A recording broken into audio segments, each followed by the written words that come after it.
১৯৯০ সালে বাংলার দাদু এবং লালা দাদু গাম্বিয়া থেকে মালি গেছেন তাদের তান্ত্রিক গুরুর সাথে দেখা করতে। বাংলার দাদু এবং লালা দাদু তারা দুজন অনেক ঘনিষ্ঠ একটা বন্ধু। তারা দুজন দুজনকে অনেক ভালোবাসে এবং তারা দুজনেই কবিরাজির কাজ করে। আর এই তান্ত্রিক গুরু হচ্ছে ওনাদের দুজনার গুরু। ১৯৭৫ সালে মালি থেকে বাংলায় এসেছিলেন এক তান্ত্রিক গুরু। তাকে মালি থেকে গাম্বিয়া আনা হয়েছিল বিশেষ এক কারণে, কারণ সমস্যাটা ছিল অনেক জটিল। তখন সময়কাল ছিল ১৯৭৫ সাল। কোনো এক মহিলা মানুষের তার উপর কালো জাদু কাটানোর জন্য এই তান্ত্রিককে আনা হয়েছিল। এই সমস্যার সমাধান হওয়ার পর বাংলা দাদু এবং লালা দাদু সেই কবিরাজের কাছ থেকে তন্ত্রবিদ্যা শেখার জন্য ইচ্ছা পোষণ করেন। প্রথমের দিকে তিনি রাজি ছিল না, কিন্তু পরে তিনি রাজি হয়ে যান। এরপর বাংলা দাদু এবং লালা দাদু তার কাছে তন্ত্র শিক্ষা নেন। এর কারণে তারা বিগত ১৫ বছরে অনেকবার গিয়েছিলেন সেই সেই গুরুর কাছে। তার কাছে তন্ত্র শিক্ষার পরে অনেক কঠিন কঠিন সমস্যার সমাধান এনেছেন তিনি। এরপর বিশেষ এক সমস্যায় পড়ে তারা। সমস্যার সমাধানের জন্য তারা সেই তান্ত্রিকের কাছে যায়, অর্থাৎ মালিহাতে যায়। মালিহা অঞ্চলটি সেনেগালের বর্ডার অঞ্চলের দিকে বাড়ি, কিন্তু গাম্বিয়া থেকে অনেক দূরে। যাই হোক, এরপর বাংলার এবং লালা দাদু গুরুর বাড়িতে যায়। গুরুর বাড়িতে গিয়ে দেখতে পায় অনেক মানুষের ভিড়। তান্ত্রিকের বাড়িতে এরকম ভিড় হওয়াটা অস্বাভাবিক কিছু নয়, তারা স্বাভাবিকভাবেই সবকিছু নিচ্ছিল। কিন্তু এই ভিড়টা যে আজকে একটু অন্য রকমের তারা দেখতে পায়। তারা দেখতে পায় একটা লাশ, তার উঠোনের সেই একটা যেখানে বসে তারা তন্ত্র শিক্ষা করত, সেই খাটের উপর একটি লাশ আছে। লাশটার পরিচয় কেউ বলতে পারছে না। তারা অনেকটা বিস্মিত হয়ে ভাবে যে এখানে কি হচ্ছে। তারপর তারা লাশটির কাছে গিয়ে দেখতে পায় আনুমানিক এইটা ৩০ থেকে ৩৫ বছরের কোনো এক মহিলার লাশ। লাশটা দেখে তারা তাদের তান্ত্রিক গুরুকে খুঁজতে যায়। তারা দেখতে পায় ঠিক লাশটার বাঁ পাশের দিকেই তান্ত্রিক গুরু ওখানে বসে আছে। তারপর তাকে সালাম বিনিময় করার পরে, তার সাথে সাক্ষাৎ করার পর সেই তান্ত্রিক গুরু তাদের ভালো মন্দ খোঁজ খবর নেয় এবং তাদেরকে বলে, তোমাদের সাথে আমার আজকে একটা অনেক কাজ আছে। এবং তার সাথে তার অনেক শিষ্য ছিল সেখানে। তান্ত্রিক গুরু তাদেরকে বসতে বলে তাদেরকে বলে যে আমি এই ঝামেলার কাজগুলো শেষ করে তোমাদের সাথে দেখা করে কথা বলছি। তারা বসে থাকতে থাকতে একটা সময় ঘুমিয়ে পড়ে, কারণ অনেক দূরে তারা জার্নি করে এসেছে। জার্নি করার কারণে তাদের শরীরটা অনেক ক্লান্ত ছিল। এক পর্যায়ে তারা ঘুমিয়ে পড়ে এবং ঘুমিয়ে তারা কতক্ষণ কাটিয়েছে তাদের এটা সঠিক মনে ছিল না। তারপরে তাদের গুরু এসে তাকে ডাকে এবং ডাক শুনে তারা সাথে সাথে ঘুম থেকে ওঠে। এরপর তান্ত্রিক গুরু বলে, তোমরা দুজন এবার একসাথে এসেছো, তার মানে তোমাদের কোনো সমস্যা হয়েছে, যার কারণে তোমরা একসাথে এসেছো, তাই না? তখন তখন তাদের মাঝে একজন বলে ওঠে যে আসলে আমরা অনেক বড় সমস্যায় পড়েছি, যার কারণে আপনার সম্মানাপন্ন হতে হলো। এরপর গুরু বলে, তোমাদের এখানে ২ দিন থাকতে হবে, কারণ আমিও অনেক বিপদে আছি, যার কারণে তোমাদের দিয়ে একটা কাজ করাতে হবে, যার কারণে তোমাদের এখানে ২ দিন থাকতে হবে। এতে কি তোমাদের কোনো আপত্তি আছে? তখন একজন বলে যে আসলে গুরু আপনার কাছে থাকতে পারলে আমরা তো ধন্য, তাহলে আমাদের তো কোনো সমস্যা নয়। ২ দিন কেন, যদি বলেন ২ বছর থাকতে আমরা এখানে থেকে যাব। গুরু এবার বলে, বিষয়টা কিন্তু অনেক ডিফিকাল্ট একটা বিষয়, অর্থাৎ অনেক বড় একটা সমস্যা। এই সমস্যার সমাধান করতে হবে আমাদের সবাইকে মিলেই। তারপর গুরু বলে, চলো খাওয়া দাওয়া করে নেওয়া যাক, তারপরে না হয় পুরো গল্প শোনা যাবে, তোমাদের সমস্যা এবং আমাদের সমস্যা। তারপর কথা মতো খাওয়া দাওয়া শেষ করে তখন সেই তান্ত্রিক বলে, তোমরা যে উঠোনে আমার লাশটা দেখতে পেলে, এই লাশটা আমাদের গ্রামের এক প্রতিবেশীর বাড়ির পিছন থেকে পাওয়া গেছে। কিন্তু কেউ তার পরিচয় জানে না, কোথায় থেকে এসেছে, কিভাবে এসেছে, কে তাকে মেরে ফেলেছে, এই বিষয়টা কেউ কিছু বলতে পারছে না। প্রতিবেশীর ঘরটা একদম নির্জন এলাকায়, পরিত্যক্ত একটা বাড়িতে শুধু সেই থাকে। তার বাড়ির পিছনেই এই লাশটা পাওয়া গেছে। আমি তার একটা ছদ্মনাম দিচ্ছি, ধরেন ছদ্মনামটা এই মুহূর্তে এরিক। এরিকের বাড়ির পিছন থেকে লাশটা পাওয়ার কারণে সবাই, গ্রামবাসী এবং প্রতিবেশীরা সবাই বলছে এই খুনটা মনে হয় এরিক করেছে। কিন্তু মজার বিষয় হচ্ছে এই লাশটা কার বা কেন এখানে রেখে গেছে বা তার বাসা কোথায়, এই বিষয়ে তারা কেউ জানে না। কিন্তু তারা সবসময় এরিককে দোষারোপ করছিল। গ্রামবাসীরা যখন এরিককে দোষারোপ করছিল, তখন এরিক তা সবসময় প্রত্যাখ্যান করে দেয় এবং এর কারণে কিছু এলাকার লোকজন এরিককে মারধর শুরু করে এবং একটা পর্যায়ে তাদের মধ্যে অনেক ঝামেলা তৈরি হয়। এর কারণে এলাকায় একটা বিশৃঙ্খল পরিবেশ সৃষ্টি হয়। আমি তখন এলাকা দিয়ে পাশ দিয়ে যাচ্ছিলাম। তখন এসব দেখে আমি সেখানে যাই এবং সেখানে গিয়ে দেখতে পাই একটা মেয়ের লাশ পড়ে আছে। কিন্তু তার পরিচয় কেউ দিতে পারছে না। আমি গ্রামবাসীকে একটু শান্ত হতে বলে বললাম যে আমি বিষয়টা দেখছি। এসব বলার পরে এরিককে আমি সবকিছু জিজ্ঞেস করি। কিন্তু এরিক এ বিষয়ের কোনো উত্তরই দিতে পারছিল না। এরিক নিজেও জানে না এই লাশটা কার। তারপরে আমি লাশটার কাছে গিয়ে একটু হতভম্ব হয়ে যাই। দেখতে পাই তার চোখগুলো দিয়ে যেন লাল লাল রক্ত বার হয়ে আসছে। আর গলার নিচের দিকে যেন একটা হাত দিয়ে চাপ দেওয়ার মতো একটা দাগ আছে। আমি এইটা দেখে বুঝতে পারি তাকে কেউ গলা টিপে হত্যা করেছে। তারপর এলাকার কিছু মেয়ে মানুষকে ডেকে বলি, দেখেন এদের শরীরে কোনো দাগ আছে নাকি। তখন এক গ্রামের মহিলা তার সেই লাশটা ভালোভাবে খুঁটে খুঁটে দেখতে থাকে এবং সে এসে বলে, গুরুজি, এই মেয়েকে শ্বাসরুদ্ধ করে মারা হয়েছে। কারণ যার কারণে তার চোখ দিয়ে এবং মুখ দিয়ে লাল রক্ত বের হয়ে আসছিল। রক্তগুলো গড়ে গড়ে যেন গলার নিচ দিয়ে যাচ্ছিল। সেটা একটা মর্মান্তিক ঘটনার সাক্ষী ছিলাম আমি সেই সময়। তারপর আমি বলি, তোমরা একটু পানি ঢেলে লাশটা পরিষ্কার করো। তারপর আমি দেখছি কি করা যায়। এরপর আমি গ্রামের মুরব্বীদের বলি, এই মৃত্যুর পিছনে এরিকের কোনো হাত নেই। তোমরা একে ছেড়ে দাও। আর আমি বিষয়টা দেখছি কিভাবে তোমাদের সহযোগিতা করতে পারি। আমার কথা শুনে সবাই আশ্বস্ত হয়ে এরিককে ছেড়ে দেয় এবং লাশটি নিয়ে আমি আমার বাড়িতে চলে আসি এবং তোমরা যে লাশটা দেখেছো এই লাশটা হচ্ছে সেই লাশ। এরপর গ্রামবাসীরা আমাকে বলে, এই লাশটা তাহলে কার, আপনি কি বলতে পারবেন? তখন আমি বললাম যে আসলে আমি ঠিক বলতে পারছি না, তবে আমি আজকে এই লাশটার উপর নিয়ে আমার তন্ত্রবিদ্যা চালিয়ে আমি চেষ্টা করে দেখব যে কে এই লাশ এবং কে মেরেছে একে। এরপর আমি আরো বলি, তোমরা যদি আমাকে বিশ্বাস করো তাহলে এই লাশটা আমার বাড়িতে পৌঁছে দাও। তারপরে কিছু লোক বলে, গুরুজি, আমরা আসলে আপনাকে বিশ্বাস করি বিধায় আজকে আপনার কথায় আমরা এরিককে ছেড়ে দিচ্ছি।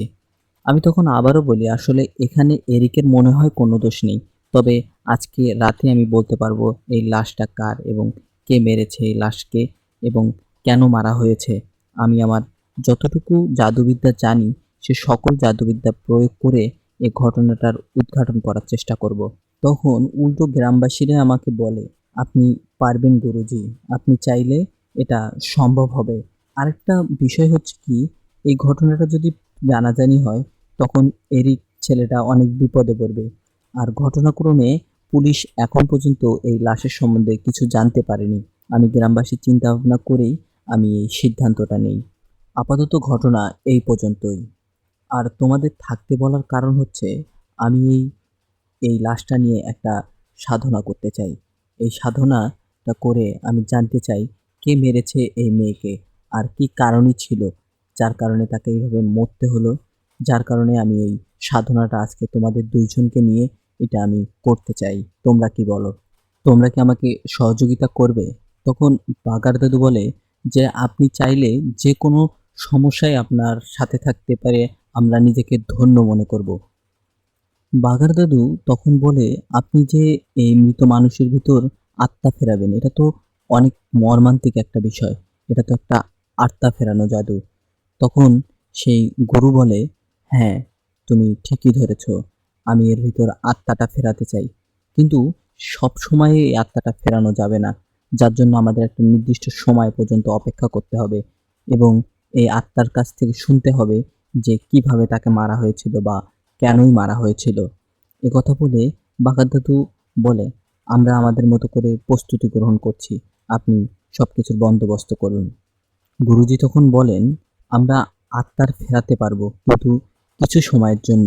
এই জাদুটা আমি শিখেছিলাম আমার ওস্তাদের কাছ থেকে। তিনি আমাকে শিখেছিলেন এই জাদুটা। কথা বলে গুরুজি বলেন, আমি আজকে এই কাজটা করব তোমাদের দুইজনকে নিয়ে। আর এখানে তন্ত্র করতে যা যা লাগবে সেসব আমি ব্যবস্থা করি। তোমরা আপাতত বিশ্রাম করো। গুরুজি চলে যাওয়ার পর বাঙ্গার দাদুকে লালা দাদু জিজ্ঞেস করেন, আমাদের কি সৌভাগ্য!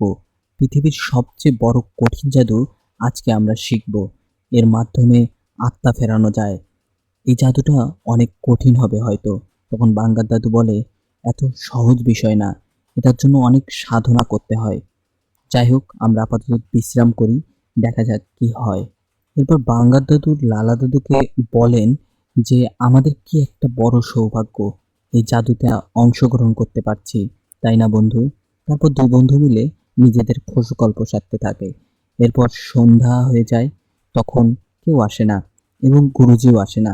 তারপর রাতের বেলা গুরুজি আসে এবং গুরুজি এসে বলে, এই লাশটিকে আমার ছোট ঘরে নিয়ে আসো। তখন বাঙ্গার দাদু বলে, ছোট ঘরে যেখানে আপনি সাধন করেন সেখানে? তখন বলে, হ্যাঁ। বলে রাখা ভালো যে এই ছোট ঘর হচ্ছে প্রতিটা তান্ত্রিকের একটা করে গোপন ঘর থাকে, যে ঘরে সবার যাওয়ার অনুমতি থাকে না। শুধু বিশেষ কোনো ব্যক্তি ছাড়া বা বিশেষ কোনো কাজ ছাড়া এই ঘরে আসে না। বাকি সব কাজ বাহিরেই হয়, কিন্তু এই ঘরটিতে সবসময় সাধনা করার সকল সরঞ্জাম এবং সবকিছু ঠিকঠাক করে দেওয়া থাকে। দেখতে দেখতে সন্ধ্যা গড়িয়ে রাত আসে। রাতের পর তারা অনেকক্ষণ অপেক্ষা করার পর দেখতে পারে তান্ত্রিক গুরু তাদের কাছে আসে এবং তাদের দুজনকে বলে, তোমরা এখন প্রস্তুতি নাও, আমরা এখন সাধনার জন্য সবকিছু প্রস্তুত করে নিব। তারপর বলা হয় যে লাশটি আছে, এই লাশটি আমার এই ছোট ঘরে নিয়ে আসো।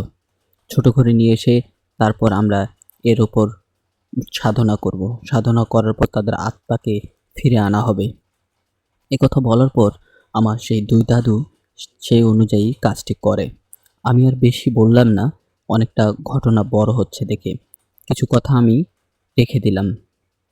তারপরে কয়েকজন মিলে সেই লাশটিকে তাদের ঘরে নিয়ে যায় এবং ঘরে নিয়ে যাওয়ার পরে তিনি আসার সময় দুটো বড় বড় কাঠ, কিছু লাকড়ি, তারপরে হচ্ছে দুটো মাটির পাত্র এবং সাথে এনেছিল কিছু ছোট ছোট কাঠ, যেগুলো দিয়ে আগুন জ্বালানো যায়। অনেক শুকনো ছিল সেগুলো। তারপরে শুরু হয় যজ্ঞের প্রস্তুতি। বলা হয় দুজনকেই, তুমি বাম পা এবং বাম হাত এই কাঠের সাথে শক্ত করে বাঁধো। তারপরে তারা একজন সেই কাঠের সাথে শক্ত করে ওই বাম পা এবং বাম হাত বাঁধে এবং অপর পাশে আরেকটি কাঠ রাখা হয়। কাঠের উপরে বলা হয়, তুমি এইটাও যেভাবে বেঁধেছ ঠিক ওইভাবেই এখানেও বাঁধো। তারপর তারা দুজন মিলে বাম পা এবং বাম হাত, ডান পা এবং ডান হাত বেঁধে ফেলে। এক পর্যায়ে শুরু হয় যজ্ঞের প্রস্তুতি। যজ্ঞতে যা যা ছিল, যজ্ঞতে ছিল ছাগলের চর্বি, যা সলতে বা ফিতে বলতে পারেন, যেটাতে আগুন লাগানো হয়। হিন্দুদের ঘরে এইরকম কিছু থাকে। তারপরে দুটো বাটিতে রাখা হয়েছিল সেই মোমের মতো কিছু পদার্থ, বা ওই চর্বিগুলো বলতে পারেন। চর্বিগুলো তো ওখানে রেখে একটু পানি দিয়ে ওখানে আগুন লাগানো হয় এবং তখন ওখান থেকে আস্তে আস্তে আগুনগুলো জ্বলতে থাকে। তারপর লাশটা ঠিক পাশেই সেই যজ্ঞের কাঠগুলো দিয়ে আবার আগুন লাগানোর চেষ্টা করা হয়। কিছুক্ষণ পরে আগুন ধরেও যায়। আগুন ধরার পরে শুরু হয় মহাযজ্ঞ। এর মধ্যে আমার সেই দুই দাদুকে তাই সেই গুরু তাকে কিছু মন্ত্র পাঠ করতে বলে, যে মন্ত্রগুলো তারা আগেও জানতো, যার কারণে তেমন কোনো সমস্যা হয়নি সেই মন্ত্রগুলো বলতে। জোরে জোরে মন্ত্রগুলো পাঠ করতে বলা হয়, তারা সেই অনুযায়ী জোরে জোরে পাঠ করতে থাকে। এদিকে ছাগলের চর্বিতে আগুন লাগানোর কারণে একটা ঘরের ভিতর বিশ্রী গন্ধ আসে।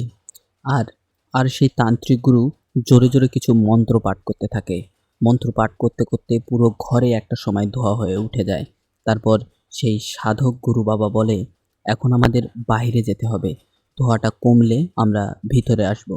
সেই কথা অনুযায়ী তারা বাইরে চলে যায়, সাথে গুরু বাবাও চলে যায়।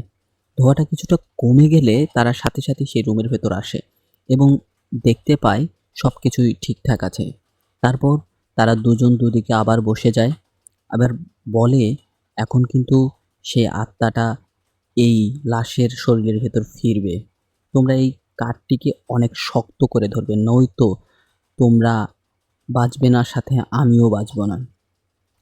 অনেকটা ভয় পেয়েছিল তারা দুজনই, কিন্তু ভয়টা প্রকাশ করেনি। তারপরে সেই অনুযায়ী জোরে জোরে মন্ত্র পাঠ করতে থাকে এবং সে কাঠটা শক্ত করে ধরে থাকতে থাকে।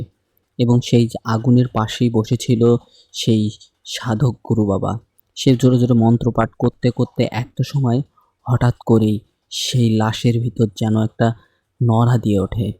নাড়াটা একটু নড়াচড়া করছিল, তখন হঠাৎ করেই আরও একটু জোরে দিতে শুরু করে। তখন সাধক বলে, এখন শক্ত করে ধরো, সময় কিন্তু এসে গেছে। তখন তারা দুজন অনেক জোরে এবং শক্ত করে ওইটা ধরতে থাকে। এক সময় জোরে জোরে নড়াচড়া শুরু করতে থাকে। এদিকে তারা দুজন জোরে জোরে চোখ বন্ধ করে রেওয়াজ করতে থাকে, পাঠ করতে থাকে সেই বলে দেওয়া সেই মন্ত্র পাঠ করতে করতে একটা সময় অনেক জোরে জোরে নড়াচড়া করতে থাকে।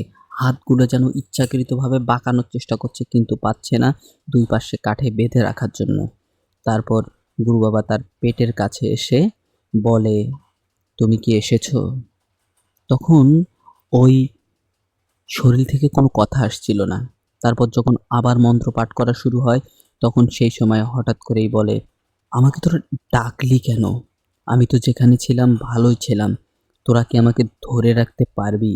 লাশটার ভেতর থেকে এই কথাটা শুনে তারা দুজন অনেক অবাক হয়ে যায়। এটাও সম্ভব? মন্ত্রশক্তি, কালো জাদু দিয়ে এত কিছু করা সম্ভব? এভাবেই তারা সেই আত্মার কাছ থেকে শুনতে চায়, কেন মারা হয়েছিল তোকে। কিন্তু আমাদের কথা অনুযায়ী, আমাদের ধর্ম অনুযায়ী কখনোই এটা সম্ভব না। কিন্তু হয়তো কারেন্ট জিনের মাধ্যমে তাদের অতীতের কিছু ঘটনা শোনা যায়। এই কারেন্ট জিন হচ্ছে আমাদের প্রতিটা মানুষের সাথেই আছে। এই জিনটা মানুষের সাথেই সবসময় থাকে। আমরা অতীতের ঘটনা কোনো কবিরাজ বা তান্ত্রিকের কাছে শুনতে পাই এই কারেন্ট জিনের মাধ্যমেই। প্রতিটা মানুষের সাথে একটা করে কারেন্ট জিন থাকে। এই কারেন্ট জিনরাই অতীতের সব কিছু বলতে পারে, কিন্তু বর্তমানের কোনো কিছু বলতে পারে না এই কারেন্ট জিন। যাই হোক, তারপরে সেই কারেন্ট জিনের মাধ্যমেই হোক বা আত্মা হাজির করার মাধ্যমেই হোক, সেই দেহতে আত্মাটা প্রবেশ করে। তারপর সেই মৃত্যুর শরীর থেকে জোরে জোরে চিৎকার করতে থাকে, আমাকে ছেড়ে দাও। তখন অনেকটাই শান্ত হয়ে তখন কবিরাজ গুরু তখন জিজ্ঞেস করে, আমরা তোমাকে আমাদের এলাকার একজন সাধারণ মানুষের বাড়ির পিছনে পেয়েছি। আসলে তুমি তোমার সত্য ঘটনাটা বলো। তোমার নাম পরিচয় আমরা কিছুই জানি না। কিভাবে জানবো তার কোনো সহজ কোনো সমাধান আছে কিনা, যার জন্য তোমার আত্মাকে হাজির করা হয়েছে? তারপর অনেকটাই রেগে উঠে বলে, আমি যেখানে আছি সেখানেই ভালো ছিলাম, তোরা আমাকে জাগালি কেন? তারপর অনেক কিছু বুঝে বলার পরে হঠাৎ করেই সেই আত্মাটা বলে ফেলে, আমি ছিলাম একটা সাধারণ পরিবারের মেয়ে। আমার বাবা, মা, ভাই, বোন সবাই ছিল। আমার মা মারা যায় প্রায় ২ বছর আগে। ১ বছর আগে আমার মাও মারা যায়। ভাই বোনেরা নিজেদের মতো নিজেদের সংসার তৈরি করতে থাকে এবং তারা আমার কোনো খোঁজ খবর নেয় না বাবা মা মারা যাওয়ার পরে। আমি আমার স্বামী সংসার নিয়ে বেশ ভালোই যাচ্ছিল আমার দিনকাল। হঠাৎ একদিন জানতে পারি আমার স্বামী আমাকে ছাড়াও অন্য একটা মেয়ের সাথে সম্পর্ক করে। এই সম্পর্কের কথা জানার পরে আমি এক পর্যায়ে আমার স্বামীকে সব কিছু বলি।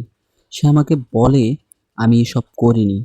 আমি তাকে বলি, তুমি এসব করেছো, যথাযথ প্রমাণও তাকে দেই আমি। প্রমাণ দেওয়ার পরেও সে আমাকে বলে, না এসব মিথ্যা ঘটনা। এক পর্যায়ে আমি তাকে বলি, তুমি যদি এসব কিছু না করো তাহলে আমি আইনের আওতায় গিয়ে তোমাকে আইনের মাধ্যমে তোমাকে শায়েস্তা করব। তখন আমার স্বামী অনেকভাবে আমাকে বুঝিয়ে তার ভুল স্বীকার করে এইসব আমাদের সম্পর্কটা আবার সে আগের মতো জোড়া দিতে থাকে। কিন্তু আমি জানি না যে আমার স্বামী আমাকে কখনোই এইরকম কিছু করতে পারবে। তখন গুরু বাবা জিজ্ঞেস করে, কি করা হয়েছিল তোমার সাথে? তখন বলে, তারপর আর থেকে আমাদের স্বামী স্ত্রীর সম্পর্ক আরও ঘনিষ্ঠ হতে থাকে। আমরা দুজন দুজনকে আরও বেশি ভালোবাসতে থাকি। একদিন সে আমাকে বলে যে, চলো তোমাকে একদিন ঘুরতে নিয়ে যাই। ঘুরতে নিয়ে যাওয়ার কথা বলে সে বিভিন্ন জায়গায় আমাকে ঘোরায় এবং খাওয়ায়। খাওয়ানোর পরে সন্ধ্যার দিকে আমরা যখন বাসায় ফিরবো, সেই সময় এখানে এসে সে থামে এবং আমাকে বলে যে, আমি একটু ঘুরে আসি, চলো তুমি যাবে নাকি? আমি সরল মনে তার সাথে গিয়েছিলাম। তারপর আমার স্বামী আমাকে গলা টিপে এখানে মেরে ফেলে। আমি অনেক বাঁচার চেষ্টা করেছিলাম, কিন্তু পারিনি। তারপরে কবিরাজ বলে, তোমার সাথে তো অনেক বড় অন্যায় করা হয়েছে। তারপর লাশটা অনেকটা গম্ভীর সুরে এবং হতাশ হয়ে বলে, আমার বিচার আমি কখনো পাবো কিনা জানি না, তবে তার বিচার হবেই। আল্লাহর কাছে আমার এইটুকু দাবি থাকবে। তারপরে সেই সময় যখন সেই কবিরাজ বলে, তোমার নাম পরিচয় তো আমরা কিছু জানি না, তখন সে বলে, আমার নাম এলিফ। আমার স্বামী নাম বলতে পারবো না, কারণ স্বামীর নাম মুখে নিতে নেই। এখনো দেখেন কতটা সংস্কৃতিপ্রিয়। তারপরে বলে যে আমার স্বামী আমাকে হত্যা করেছে, আমি এর বিচার চাই। তখন কবিরাজ বলে, তোমার বিচার হবে, আমি তার প্রতি যথেষ্ট পরিমাণ বিচারের ব্যবস্থা করব। আমি আমার আল্লাহর কাছে বলবো, তোমার যেন বিচারটা তুমি পেতে পারো। তারপর বলে, আমি তোমার বিচার পাওয়ার জন্য আমি তোমার তার উপর একটা মরণ বাণ মারব, আর মরণ বাণের মাধ্যমে তার মাথা ব্যথা শুরু হবে। সে একটা পর্যায়ে নিজে নিজেই বলবে সে কখন মৃত্যু বারবার ভিক্ষা চাইবে, কিন্তু তার মৃত্যু হবে না। 19 থেকে 20 দিন যাওয়ার পর তার মৃত্যু হবে। যাই হোক, এ কথা না বলে তুমি বলো, তোমাকে আমরা এখন কিভাবে কি করব? তখন বলে সে, আমার লাশটা আমার পরিবারের কাছে, আমার ভাই বোনের কাছে দিয়ে আসলে আমি অনেক খুশি হব। তখন কবিরাজ বলে, তোমার ভাই বোনকে যদি আমরা খুঁজে বার করি, তখন আইনি ব্যাপার স্যাপার থাকবে, যার কারণে তুমি যে এখন যে আত্মা তোমার ভিতরে আছে এইটা তারা বিশ্বাস করবে না। অযথা একজন লোককে ফাঁসানো হবে এই কেছে। যাই হোক, তুমি যদি চাও, আমি তোমার ধর্ম এবং রীতি অনুযায়ী তোমার শেষ কাজটা আমরা করতে চাই এলাকারবাসীর পক্ষ থেকে বা আমার পক্ষ থেকে, তুমি যদি চাও। প্রথমে সে মানতে চায় না এবং পরে সে মানে এই ঘটনাটা করার জন্য। যাই হোক, এইভাবেই সেই আত্মাটা একটা সময় হঠাৎ করেই সেই লাশ থেকে চলে যায়। চলে যাওয়ার পরে সেখানকার ঘরেরটা যেন আরও অন্ধকার হয়। তারপরে সে আলোগুলো ধীরে ধীরে নিভে যায়। তারপর তারা তান্ত্রিক সহ তারা দুজন বাহিরে আসে। বাহিরে এসে এই কথাগুলো সব এলাকাবাসীকে বলে দেয়। আর পরপর সেই লোকটার উপর একটা মরণ বাণ মারে সে। মরণ বাণ মারার পরের ঠিক 20 দিনের মাথায় সেই লোকটিও মারা যায়। এই ঘটনাটা আমরা পরে তান্ত্রিক বাবার কাছ থেকে শুনেছিলাম। যাই হোক, ঘটনাটা ভালো লাগলে শেয়ার করবেন এবং আমাকে অনুপ্রেরণা দিবেন আপনাদের নতুন নতুন ঘটনা শোনানোর জন্য। কামের লোক যদি মারা যায়, তার কাজ যে সবসময় থেকে যায়, আজকে এই ঘটনাটা না পড়লে আমি বুঝতে পারতাম না। সে মারা গিয়েছে, কিন্তু তার কবরের উপরও এখনো বৃষ্টি পড়ে না, সেখানে কোনো পানি দেখা যায় না, সবসময় শুকনো আর সেই জায়গাটা বাতাসময় থাকে। লোকমুখে শোনা সেই আকবর দরবেশের আমরা ঘটনাটা আজকে আপনাদের বলতে যাচ্ছি। Hello, welcome back. আমি জিসান জনি। আশা করি ভালো আছেন, ভালোর দলে আছেন। আজকে যে আমাকে ঘটনাটা পাঠিয়েছে, সে ঘটনাটা পাঠিয়েছে রংপুর থেকে, রংপুরের কাবিলপুর ইউনিয়নের। তাকে সেই জায়গাটার নাম ধরা হয় টাকুপাড়া। যাই হোক, নিজের ব্যক্তিগত কারণে তার পরিচয়টা দিতে পারছে না সে। আমরা কথা না বাড়িয়ে ঘটনায় চলে যাই। ঘটনাটা শোনা আমার চাচার কাছ থেকে, চাচা আবার শুনেছে চাচার বাবার কাছ থেকে, এবং সে কিছু দেখেছেও।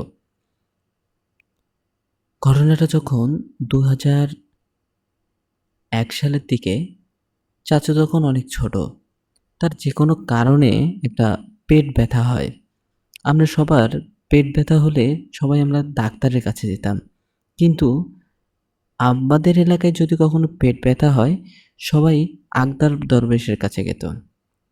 আকবর দশেব তার কিছু জড়িবুটি দিয়ে কিছু ঔষধ বানাতো, সে ওষুধগুলো খেলেই সাথে সাথে ভালো হয়ে যেত। বড় অসুখ কিংবা ছোট অসুখ যে কোনো সমস্যা হলেই সবাই একটাই নাম বলতো, আকবর দরবেশ। তার কাছ থেকে দূর দূরান্ত থেকে বিভিন্ন রোগীরা আসতো, বিভিন্ন অসুখ নিয়ে, বিভিন্ন জিনে ধরা রোগী, বিভিন্ন কালা জাদু করা রোগী। এগুলোর কাজে সে ছিল এক্সপার্ট, এতটাই এক্সপার্ট, এমন কোনো রোগী আসে নাই যে তার কাছ থেকে ফিরে গেছে। কেউ যদি কোনো কিছু নিয়ত করে এসেছে, সে সাথে সাথেই হয়তোবা কোনো দিন কিছুদিন পরেই সুস্থ হয়ে গেছে।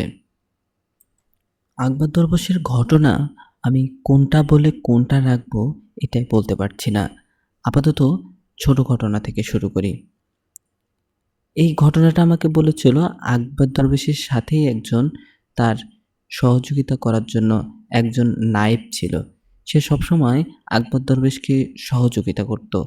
সে যখন এসব আলোচনা করেছিল গল্পগুলো তার কাছ থেকে শুনেছে আমার চাচা, সে আমাকে বলেছে। একদিন আকবর দরবেশ রাস্তা দিয়ে হাঁটছিল। হঠাৎ হাঁটতে হাঁটতে কোনো ক্রমে রাস্তায় অনেক ঝড় এসে যায়। মানে গাছপালা সবগুলো যেন মাটির সাথে সেজ্জা করছিল, এইরকম একটা হচ্ছিল। বড় বড় গাছগুলোর ডালপালা ভেঙে যাচ্ছিল। কিন্তু আকবর দরবেশ যখন হাঁটা শুরু করে তখন আর এই সমস্যাগুলো কিছুই ছিল না। আকবর দরবেশ যে পাশ দিয়ে যাচ্ছিল সেই পাশের সব বাতাস যেন বন্ধ হয়ে যাচ্ছিল। আকবর দরবেশ যে পাশে যায়, আকবর দরবেশ যখন যে পাশে যাচ্ছিল সেই পাশের সব কিছু যেন বন্ধ হয়ে যাচ্ছিল। কোনোভাবে মিলাতে পারছিল না সেই নায়েব মজিদ। মজিদ দেখতো যখন দরবেশ এক পাশ থেকে ওই পাশে যেত, রাস্তার সব বাতাস বন্ধ হয়ে যেত। আর একটা অলৌকিক বিষয়, প্রায় তারা 10 কিলোমিটার পথ হেঁটে যাচ্ছে, কিন্তু তার কাছে মনে হচ্ছে না যে সে হেঁটে যাচ্ছে, মনে হচ্ছে সে বাতাসের সাথে উড়ে উড়ে যাচ্ছে। 10 কিলোমিটার পথ আমাদের সাধারণ একটা মানুষের হেঁটে যেতে 40 থেকে 50 মিনিট, 2 থেকে 3 ঘন্টা বা 4 থেকে 5 ঘন্টা, খুব যদি গাড়িতেও আমরা যাই সেক্ষেত্রে 10 কিলোমিটার রাস্তা যেতে আমাদের সময় অ্যাটলিস্ট লাগবে 20 থেকে 25 মিনিট। কিন্তু অলৌকিক বিষয়, যখনই আকবর দরবেশের সাথে সে হাঁটা শুরু করে তার আর রাস্তা রাস্তা মনে হয় না। 10 কিলোমিটার রাস্তা যেতে তার সর্বোচ্চ 5 থেকে 6 মিনিট লাগে। আর বাতাস যেন তার কথা মেনে চলে, সব কিছুতেই যেন তার একটা আধিপত্য বিরাজ করে। আকবর দরবেশ যে পাশে যায় সে পাশে বাতাস ওঠে না, বাতাসটা থেমে যায়। বাতাস বাতাসের গতিতে চলতে থাকে, কিন্তু আকবর দরবেশের গতিতে থাকে। তারপর যখন বাসায় এসে দেখা যায় নায়েবের পুরো শরীর ভিজে গেছে, কিন্তু আকবর দরবেশের চুলগুলো পর্যন্ত ভেজে নাই। মানে বৃষ্টিও যেন তাকে ছাতার মতো ছিল। এভাবে অনেক মজেজা ছিল তার। হয়তোবা কালের বিবর্তনে আমরা আকবর দরবেশকে ভুলে গেছি, কিন্তু আকবর দরবেশ অনেক বড় একজন কালেমক ছিল। আমি এসব ঘটনা নিজে বিশ্বাস করিনি, কিন্তু অনেকের কাছ থেকে শোনা এবং তার মজেদার ঘটনা শুনে আমি বিশ্বাস করতে বাধ্য হয়েছি। একদিন আকবর দরবেশ আর মজিদ নাকি কোনো এক ভক্তের বাড়ি থেকে ধীরে ধীরে বাসায় ফিরছিল। তখন আনুমানিক রাত 2টা হবে। এমন সময় রাস্তা দিয়ে আসতে আসতে তার একটা ব্রিজ পায়। মানে নিজেদের এলাকা থেকে যে এলাকায় গেছে সেই এলাকাতে প্রায় দূরত্ব প্রায় 40 থেকে 50 কিলোমিটার। তো যখন তারা একটু অন্য পাশ দিয়ে আসা শুরু করে তখন সে ব্রিজ একটা দেখতে পায়। ব্রিজের উপরে কে যেন একটা বসেছিল, সাদা কাপড় পরা। আকবর দরবেশকে দেখা মাত্রই মানে বসেছিল, আমরা যখন যত কাছাকাছি যাচ্ছি ওই ছায়াটা আমরা তত ক্লিয়ারভাবে দেখতে পাচ্ছি। তখন ওই কিছুক্ষণ পরেই যখন আমরা ব্রিজের কাছাকাছি যাই তখন ওই অবায়কটা আকবর দরবেশকে সালাম দেয়। আকবর দরবেশ সালামটা গ্রহণ করে। সে বলে, কেমন আছেন হুজুর? সে বলে, হ্যাঁ ভালো আছি। তোমরা এত রাতে এখানে? তখন জিন বলে, আমি বলতে পারছি না সেটা জিন কিনা, তবে সে তখন আকবর দরবেশকে জিজ্ঞেস করে, আমাদের এক ভাই মারা গেছে, কিন্তু তার জানাজা পড়াবো, কিন্তু সেই রকম কোনো লোক পাচ্ছি না। সে মারা যাওয়ার আগে বলেছে আমার যেন মৃত্যু হওয়ার পর আমার জানাটা যেন কোনো এক আলেম মানুষ করায়, কিন্তু অনেক খোঁজাখুঁজির পরেও আমরা একটা ভালো আলেম পাচ্ছিলাম না, যার কারণে আমরা এখনো ভাইকে মাটি দিতে পারিনি বা সৎকার করতে পারিনি। এসব ঘটনা আকবর দরবেশের কাছে যখন সে এগুলো দেখছে, মজিদ যখন এই ঘটনাগুলো দেখছে নিজেকে বিশ্বাস করতে পারছে না। সে বলছে, জিন আবার আমাদের কাছ থেকে সহযোগিতা চাচ্ছে, আমরা জিনের কাছ থেকে সহযোগিতা চাবো, কিন্তু জিন আমাদের কাছ থেকে সহযোগিতা চাচ্ছে। তারপর মনে মনে সে আকবর দরবেশকে অনেক ভালোবাসতে শুরু করে, যে তার মতো একজন কামের লোক হয়তো বা হয় না। তারপর কথা অনুযায়ী জিনকে বলে, কোথায় তোমার ভাইয়ের লাশ? তারপর জিনটা তাকে ধীরে ধীরে একগুলো জমির ভিতর দিয়ে এক ঝোপের ভেতর নিয়ে যাওয়া হয়। সেখানে দেখা যায় অনেকগুলো সাদা সাদা অবায়ব ওখানে দাঁড় হয়ে আছে, সাথে সামনে একটার দিকে একটা সাদা মোড়ানো কফিন, কিন্তু বোঝা যাচ্ছে না তার চেহারাটা, বা দেখাও যাচ্ছে না। তারপর আকবর দরবেশ সেখানকার জন্য আল্লাহর কাছে দোয়া করে। দোয়া করার পর তার জানাজার জন্য তারা দাঁড়ায়। আমাদের মতো করে যেভাবে জানাজা হয়, ঠিক তাদের মধ্যেও সেম ওইভাবেই জানাজা হয়। কথা অনুযায়ী জানাজার আগে তিনি সুন্দর করে সবাইকে কিছু ভালো ভালো কথা বললেন। তিনি বললেন তিনি বললেন, আল্লাহ পাক আমাদের সৃষ্টি করেছে তার সেবা যত্ন করার জন্য। আমরা সবাই আল্লাহর ইবাদত করব এবং আল্লাহর প্রতিটা কাজ আমরা মেনে চলব। আমি চলব এবং অন্যকে চলতে সহযোগিতা করব। এ কথা অনুযায়ী সবাই তার কথাগুলো অনেক মনোযোগ দিয়ে শুনছিল। কেউ কোনো শব্দ করছিল না। সবাই সবার কথাগুলো একদম মনোযোগ দিয়ে শুনছিল। তারপর জিনের জানাজা শেষ হয়। জিনের জানাজা শেষ হলে সেখানে মাটি দেওয়ার বন্দোবস্ত করা হয়। তারপর আ আমরা আর ওখানে যাইনি। তারপর জিনের জানাজা হওয়ার পর আমরা ওখান থেকে চলে আসি। তারপর মাটি দেওয়ার কাজটা হয়তোবা তারাই করেছিল।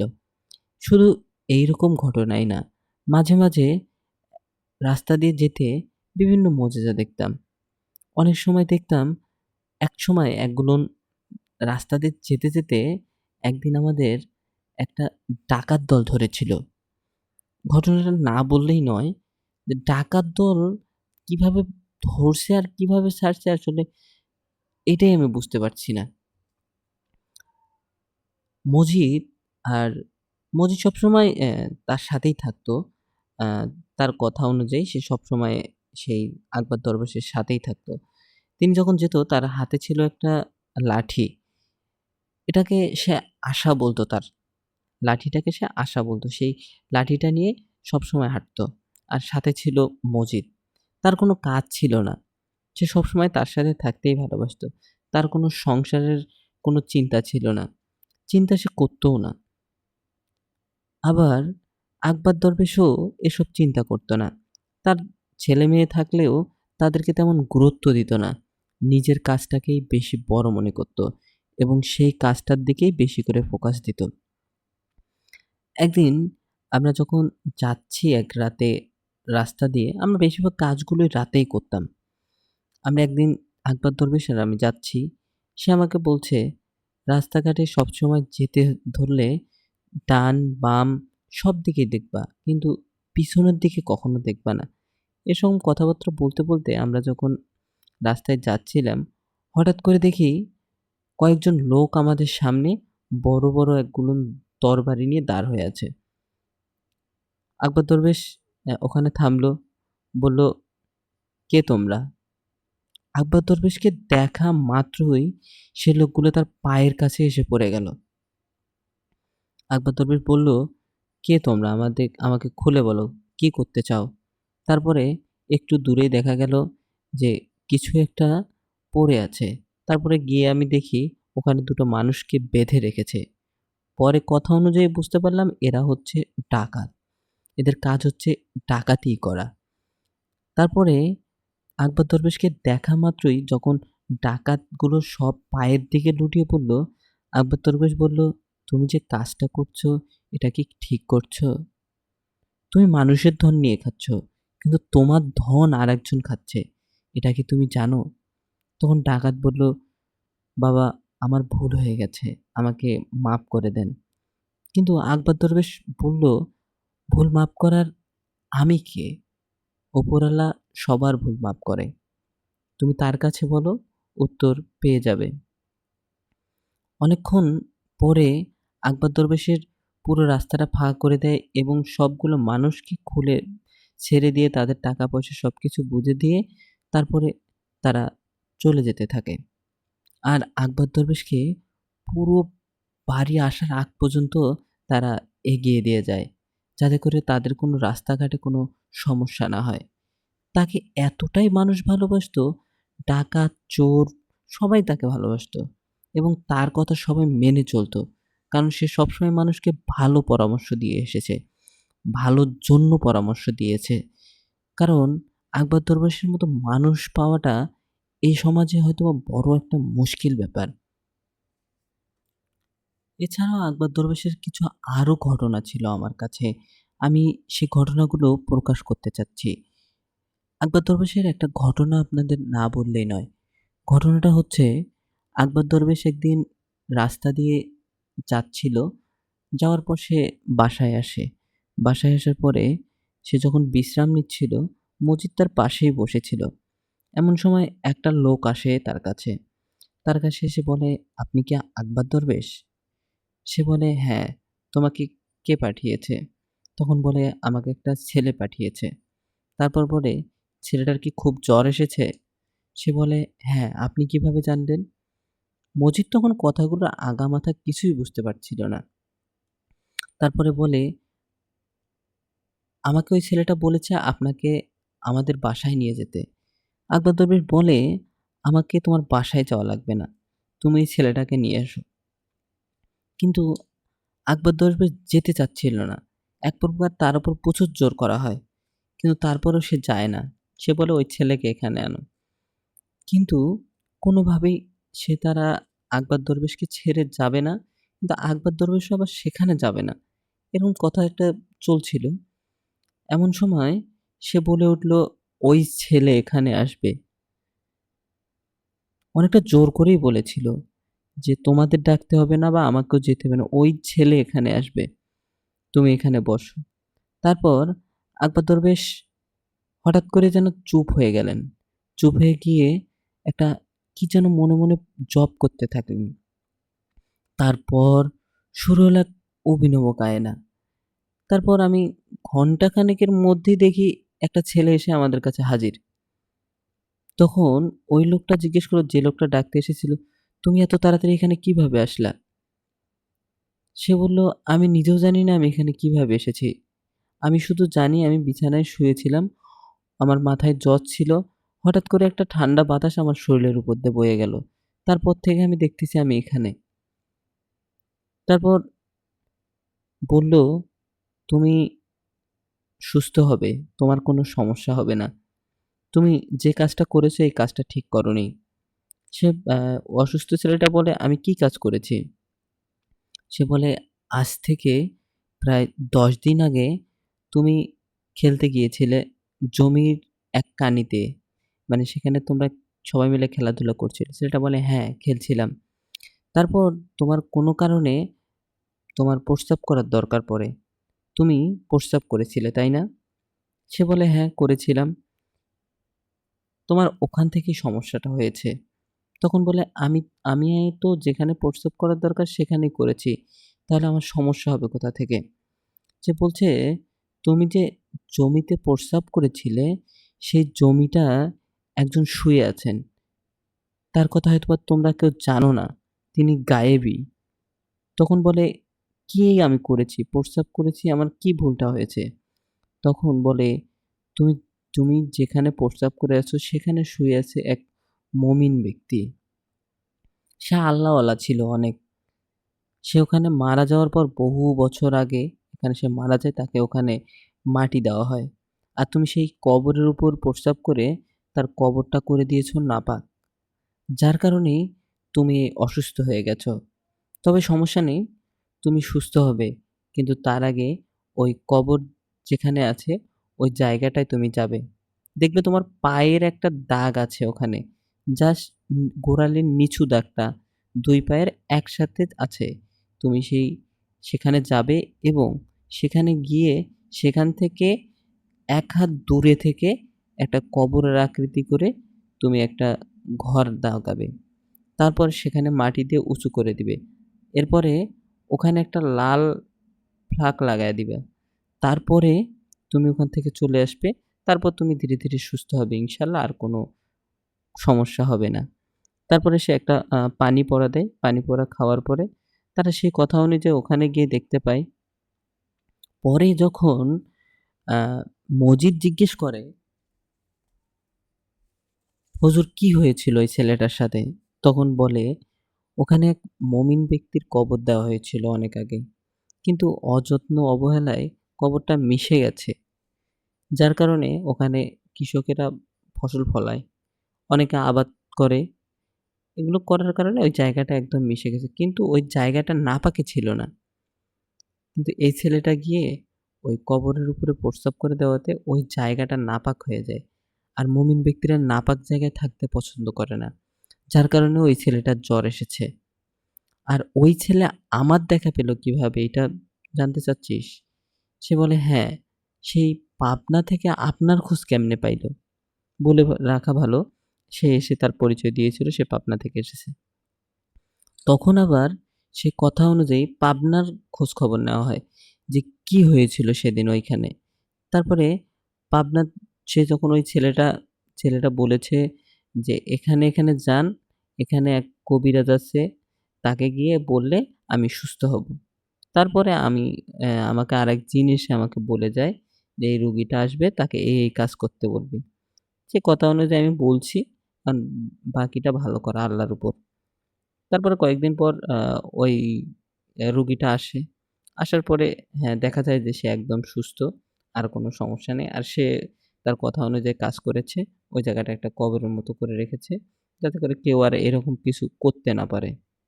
বেশ একদিন বাড়িতেই ছিলেন। হঠাৎ করে তার পাশের বাড়ির একটা লোক তাকে ডাকতে আসলো। সেটা ছিল মজিদের এক প্রকার চাচাতো ভাই বলা যায়। কিন্তু তার মেয়েকে সে কয়েকদিন থেকে খুঁজে পাচ্ছিল না। অনেক খোঁজাখুঁজি করার পরেও সে খুঁজে পাচ্ছিল না। তখন সে আকবর দরবেশের শরণাপন্ন হয়। আকবর দরবেশ তাকে বলে, কি হয়েছিল আমাকে খুলে বলো। তারপরে বলে, আমার মেয়েকে আমি খুঁজে পাচ্ছি না। এ অবস্থায় আকবর দরবেশ তাকে বলে, তুমি এখান থেকে একটু দূরে চলে যাও, আমি দেখছি কি করা যায়। তারপর আকবর দরবেশ সাধনায় বসলেন। সাধনায় বসার পর তিনি কিছুক্ষণ গম্ভীর হয়ে থেকে তারপর উঠে দাঁড়ালেন। তারপর সোজা যেতে থাকলেন। যেতে বিলের ভেতর দিয়ে যাচ্ছিল। বিলের ভেতর দিয়ে যেতে বিলটাও বের হয়ে গেল। পার হয়ে যাওয়ার পর সে আরও একটা দূরে গিয়ে একটা গাছের নিচে বসলো। সেই গাছটা ছিল অনেক মোটা। এটাকে গ্রাম্য ভাষায় বলে এন্টি কড়াইয়ের গাছ বা এন্ট্রি গাছ। আচ্ছা, সেই গাছটার নিচে বসলো। বসে গাছটাকে বারবার জোরে জোরে আঘাত করতে লাগলো।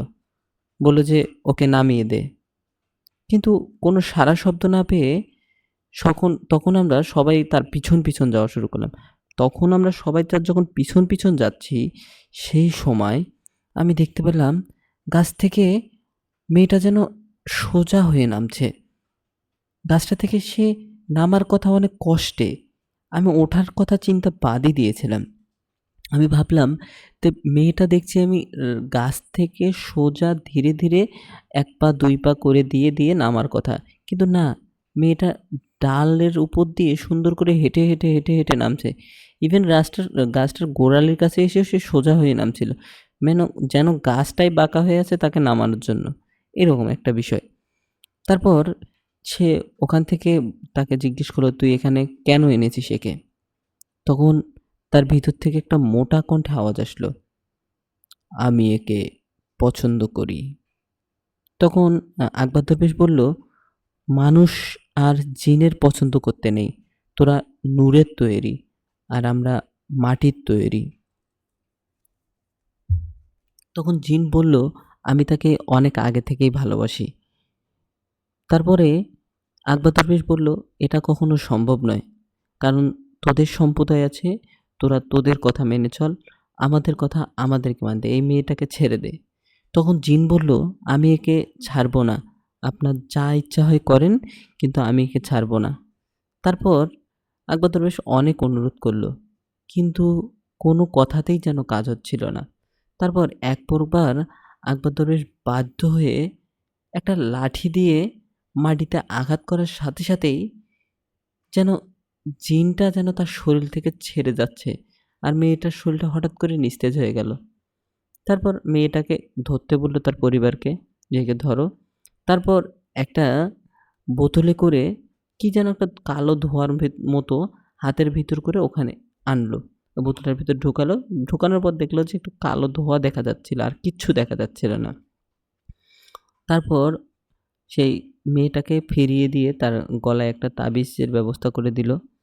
আর বলল তাকে ভালো-মন্দ কিছু খাওয়াও, সে আপনা আপনি ঠিক হয়ে যাবে। তারপর সেদিন রাতে মজিদকে বলল, "তুই এখানে থাকতে পারবি তো?"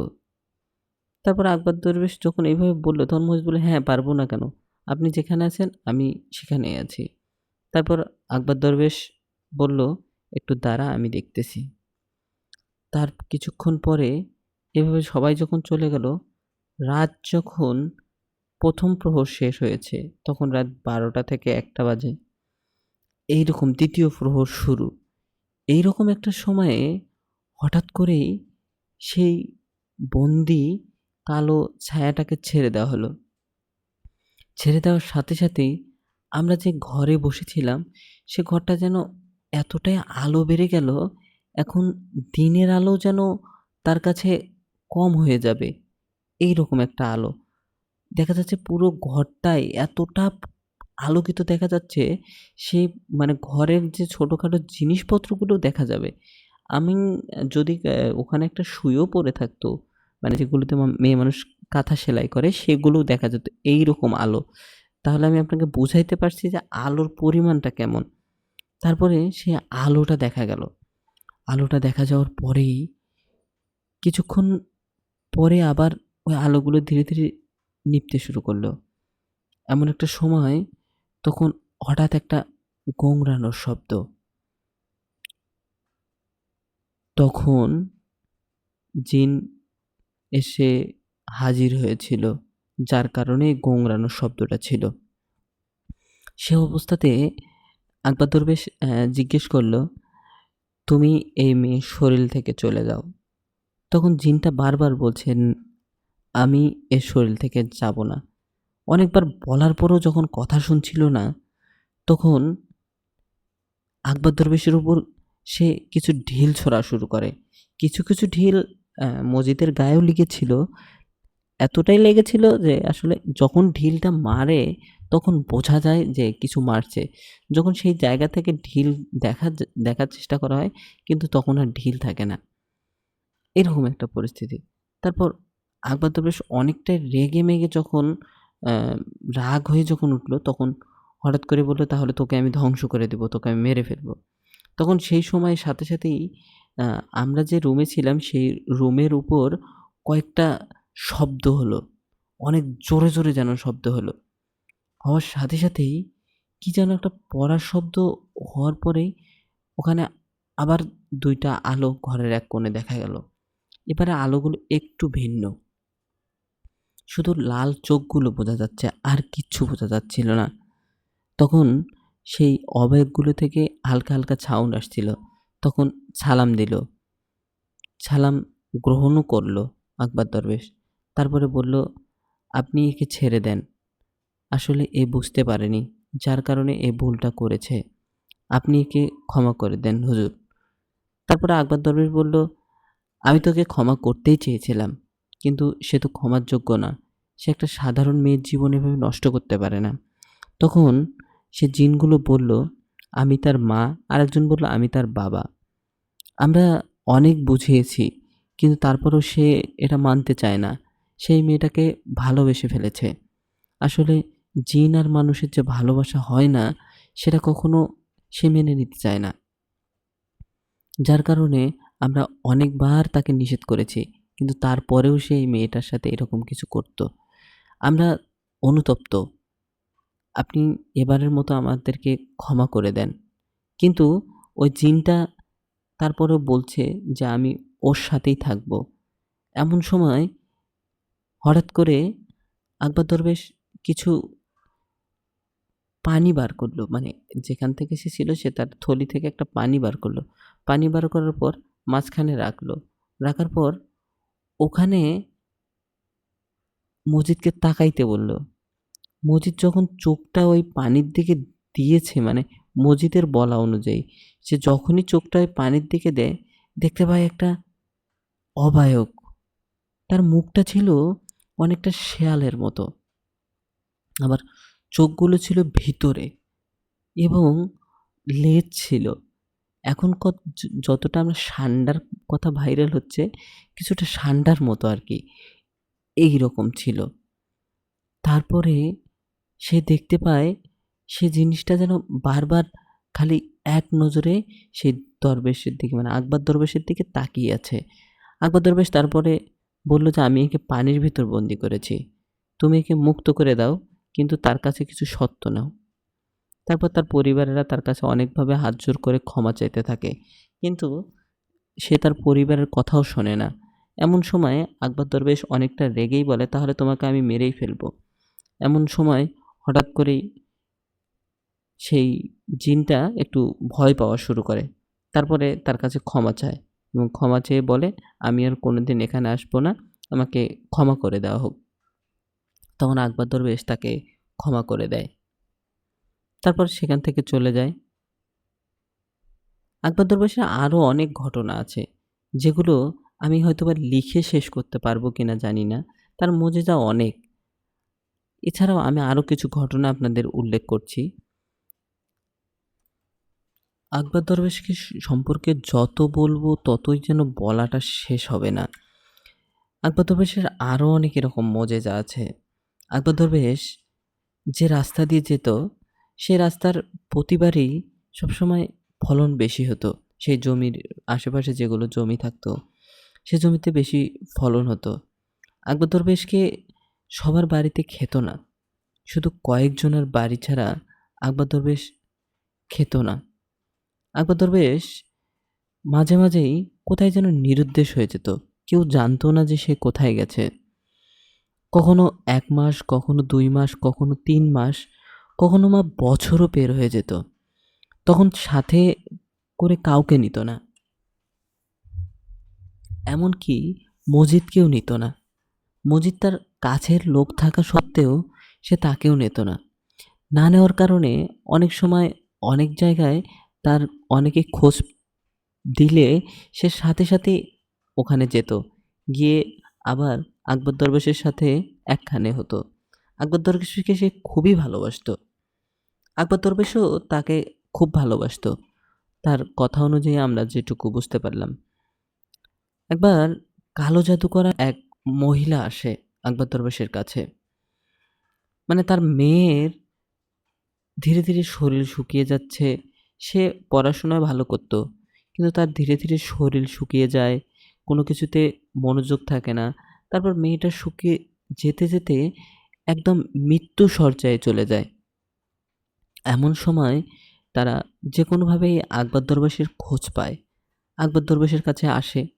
আকবর দরবেশের কাছে আসার পরে পুরো ঘটনা তারা খুলে বলার কথা বললে আকবর দরবেশ, তখন আকবর দরবেশ কোনো কিছু না বলেই তাকে বলে, "তোমাদের বাসায় যেতে চাই, চলো।" তারপর কথা অনুযায়ী সেই লোকের সাথে আমরা বাসায় চলে যাই।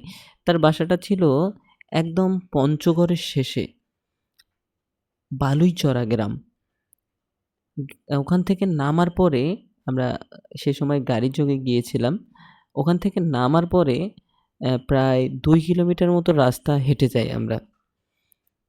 ২ কিলোমিটার মতো রাস্তা হেঁটে যাওয়ার পর ওখানে দেখতে পাই যে একটা গ্রামের ভিতর অনেক একটা বড় বাড়ি। সেই বাড়িটাই ছিল সেই রোগীর বাড়ি। তারপর কথা অনুযায়ী রোগীর কাছাকাছি যাই। রোগী ছিল ২য় তলায়। নিচতলাটা পুরোটাই ফাঁকা ছিল। নিচতলাটায় খাবার-দাবারের টেবিল-টেবিল সহ উপরেরটা ফাঁকা ছিল। আমি সেখানে দেখতে পাই যে যেন পুরো বাড়িটাই যেন একটা ভুতুড়ে, ভুতুড়ে টাইপের। এতটাই ভুতুড়ে, আসলে বলাই বাহুল্য যে এতটাই ভুতুড়ে। তারপরে দেখা যাক সেখানে যাই। যাওয়ার পরে ওখানে দেখতে পাই সেই মেয়েটা ওখানে শুয়ে আছে। একদম মৃত্যুশয্যায় চলে গেছে। চোখগুলো একদম চোখের ভিতরে ঢুকে গেছে। মুখটা যেন একদম ফ্যাকাশে হয়ে গেছে। গালগুলো অনেকটা কঙ্কালের মতো যেরকম মুখটা হয়ে যায়, সেরকম চাবানোর মতো একটা অবস্থায় চলে গেছে। তারপর সাথে সাথেই আকবর দরবেশ ওই মেয়েটার মাথায় হাত দেয়। হাত দিয়ে কিছুক্ষণ চুপ করে থাকে। তারপরে বলে, একটা বাটি আনো। তারপর সেখানে কিছু পানি আনো। তারপর পানি আনার পরে সে আকবর দরবেশের সেই মেয়েটির বাম হাতের একটা নখ নিয়ে সেখানে রাখতেই দেখা গেল পানিগুলো কেমন জানি একটা কালো বর্ণের হয়ে যায়। পানিগুলো এতটাই কালো হতে শুরু করে যে আসলে ওখানে যেন আঙ্গুল চোবালেও মনে হবে যে অনেক কালি, মানে কলমের কালির চাইতেও ভারী কালি, এরকম একটা অবস্থা হয়ে গেল। তারপরে সময়টা ধীরে ধীরে যেতে থাকলো। তারপর মেয়েটা কিছুটা কথা বলা শুরু করলো। তারপর আকবর দরবেশ ওখান থেকে বার হয়ে এসে বলে, আপনার এই বাড়িতে কিছু জিন চালনা করা হয়েছে। তখন বলে, কে জিন চালনা করবে? আর জিন জিন আমার মেয়ের, আমাদের ক্ষতি হলো না, মেয়ের কেন ক্ষতি হলো? তখন বলে, কোনো একজন খারাপ ব্যক্তি আপনার মেয়ের ওপর জিন চালনা করেছে। সে এই মেয়েকে পছন্দ করত, কিন্তু এই মেয়ে তাকে পাত্তা দিত না, যার কারণে প্রতিশোধ হিসেবে সে এই কাজটা করেছে। তাহলে বললে, এখন আমাদের উপায়? সে বলল, তাকে মারার জন্য সে একটা শিং মাছের ভিতর জাদু করেছিল, এই জাদুটা বন্ধ করতে হবে। তারপর এই কথা বলে তাকে একটা তাবিজ দিয়ে আমার তারপর একটা তাবিজ দিয়ে ওখান থেকে চলে যাই। চলে যাওয়ার পর হঠাৎ করেই নদীর মাছ, যে পাশে আসছি, হঠাৎ করে একটা নদীর মাঝখানে আকবর দরবেশ এসে থামে। তারপর থামার পরে সেখানে সে নেমে যায়। নেমে গিয়ে কিছুক্ষণ ওখানে গোসল করতে থাকে। হঠাৎ করে কি যেন একটা হাত দিয়ে ধরে। হাত দিয়ে ধরার পর সে ওখান থেকে উঠে আসে। উঠে আসার পরে বলে যে, এই মাছটার পেটটা কাটো। তখন মজিদ কথা অনুযায়ী কোনো কিছু না পেয়ে হাত দিয়েই পেটটা ছিঁড়ে ফেলে। দেখে ওখানে একটা তাবিজ, আর বলে, এই তাবিজটা তুমি ওদের বাসায় গিয়ে দেখাও। তারপর আকবর দরবেশকে ওখানে রেখে সে ওই নদীর থেকে পার হয়ে তার বাসায় যায়, গিয়ে দেখায়। পরিবারের সবাই দেখার পরে অবাক হয়ে যায়। কিছু আরবি হরফ লেখা ছিল, জাফরান লেখা, আর পাশেই ছিল এক টুকরো চুল, আর কিছু জামার মনে হয় সুতোর মতো কিছু, এইরকম কিছু একটা বোঝা যাচ্ছিল আর কি। এই জামার সুতো ওখানে রাখা। তারপরে অনেকটাই অবাক হয়ে আমি এটা দেখতে থাকি যে এই বিষয়টা কী, এখানে কি হচ্ছে। তারপরে ধীরে ধীরে কোনো কিছু বুঝতে না পেরে তারপরে ওখান থেকে চলে আসি। মাছটাও তো নদীর ওখানেই ফেলে দিয়ে এসেছিলাম। তারপরে আবার ওখানে এসে দেখি ওখানে আর সে নেই।